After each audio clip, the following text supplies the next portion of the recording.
Saturday, April 8th, 1962. In our conversations, Don Juan consistently used or referred to the phrase man of knowledge, but never explained what he meant by it. I asked him about it. A man of knowledge is one who has followed truthfully the hardships of learning, he said. A man who has, without rushing or without faltering, gone as far as he can in unraveling the secrets of power and knowledge. Can anyone be a man of knowledge? No, not anyone. Then what must a man do to become a man of knowledge? He must challenge and defeat his four natural enemies. The enemies a man encounters on the path of learning to become a man of knowledge are truly formidable. Most men succumb to them. What kind of enemies are they, Don Juan? He refused to talk about the enemies. He said it would be a long time before the subject would make any sense to me. I tried to keep the topic alive and asked him if he thought I could become a man of knowledge. He said no man could possibly tell that for sure. Sunday, April 15th, 1962. As I was getting ready to leave, I decided to ask him once more about the enemies of a man of knowledge. I argued that I could not return for some time, and it would be a good idea to write down what he had to say and then think about it while I was away. He hesitated for a while, but then began to talk. When a man starts to learn, he's never clear about his objectives. His purpose is faulty. His intent is vague. He hopes for rewards that will never materialize, for he knows nothing of the hardships of learning. He slowly begins to learn, bit by bit at first, then in big chunks, and his thoughts soon clash. What he learns is never what he pictured or imagined, and so he begins to be afraid. Learning is never what one expects. Every step of learning is a new task, and the fear the man is experiencing begins to mount mercilessly, unyieldingly. His purpose becomes a battlefield, and thus he has stumbled upon the first of his natural enemies, fear. A terrible enemy, treacherous and difficult to overcome. It remains concealed at every turn of the way, prowling, waiting, and if the man, terrified in its presence, runs away, his enemy will have put an end to his quest. What will happen to the man if he runs away in fear? Nothing happens to him except that he will never learn. He will never become a man of knowledge. He will perhaps be a bully or a harmless, scared man. At any rate, he will be a defeated man. His first enemy will have put an end to his cravings.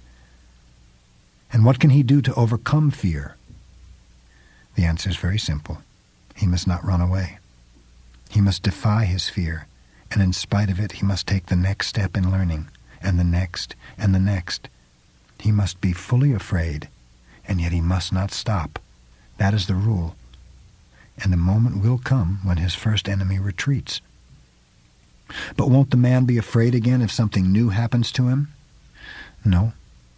Once a man has vanquished fear, he's free from it for the rest of his life, because instead of fear, he's acquired clarity, a clarity of mind which erases fear. By then, a man knows his desires. He knows how to satisfy those desires.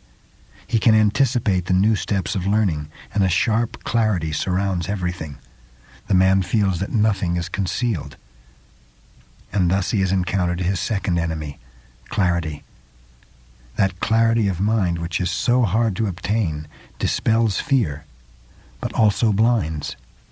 It forces the man never to doubt himself. It is like something incomplete. If the man yields to this make-believe power, he succumbed to his second enemy and will fumble with learning. He will be clear as long as he lives, but he will no longer learn or yearn for anything. But what does he have to do to avoid being defeated? He must do what he did with fear. He must defy his clarity and use it only to see. And a moment will come when he will understand that his clarity was only a point before his eyes. He will know at this point that the power he's been pursuing for so long is finally his. He can do with it whatever he pleases. His ally is at his command. His wish is the rule. He sees all that is around him, but he has also come across his third enemy, power. A man at this stage hardly notices his third enemy closing in on him, and suddenly, without knowing, he will certainly have lost the battle. His enemy will have turned him into a cruel, capricious man. Will he lose his power? No, he will never lose his clarity or his power. Well, what then will distinguish him from a man of knowledge? A man who is defeated by power dies without really knowing how to handle it. Power is only a burden upon his fate. Such a man has no command over himself and cannot tell when or how to use his power. Well, how can he defeat his third enemy, Don Juan?